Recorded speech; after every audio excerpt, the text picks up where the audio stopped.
Careful, this might be one of the most dangerous items we've dealt with yet. More dangerous than an invincible reptile? More dangerous than that. More dangerous than a plague doctor who cures people by turning them into zombies? More dangerous than that. More dangerous than a malevolent star headed towards Earth to destroy our planet and everything on it? Even more dangerous than that. What could be more dangerous than that? Lawyers.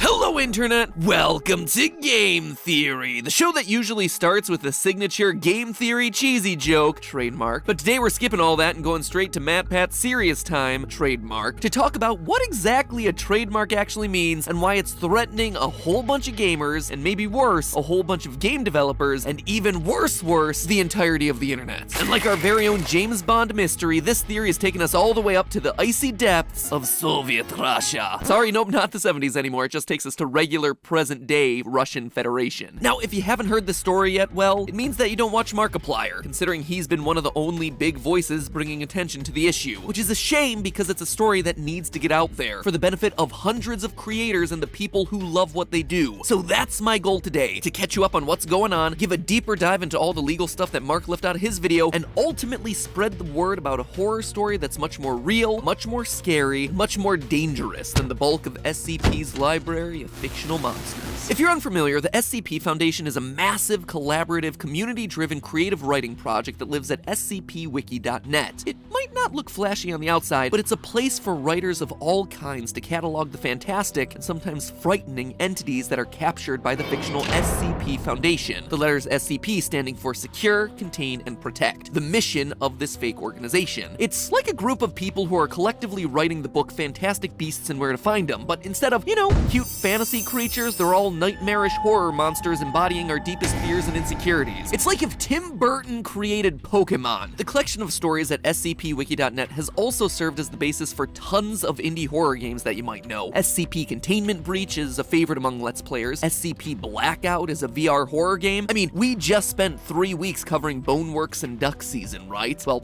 all the symbols that were used in the mysterious messages along the walls of those games? Those are all SCP field codes in a game that has a decidedly different feel than a lot of the other indie horror titles out there. Heck, its influence has even creeped into the mainstream. Take, for example, Control, a game that spent the end of last year getting showered with Game of the Year awards. In an interview with Kotaku, the game's director confirmed that the similarities with SCP weren't just a coincidence, and that the SCP Foundation was an influence in that game. SCP has even gone as mainstream as Netflix, where filmmaker Max Landis was apparently so taken with the SCP lore that he himself contributed an entry to the wiki, SCP-2137, in fact. In short, if you're a fan of indie games, creepypastas, or horror stories like I know a lot of you who watch this channel are, chances are that you've seen or played something that has been directly influenced by what happens on SCP Wiki. So clearly the SCP community's inspired a lot of media out there, some of which is making big bucks. And yet, you don't hear about writers of SCP stories harassing game makers online, accusing them of stealing art or stories or anything like that. This is 2020, where's all that internet rage, trademark? Is the SCP community just really nice? Well, yeah, actually, that's kinda it. All SCP content cataloged on the wiki falls under what's known as a Creative Commons license. What is this and why haven't you heard of it? Don't worry, none of the music studios on YouTube have heard of it either.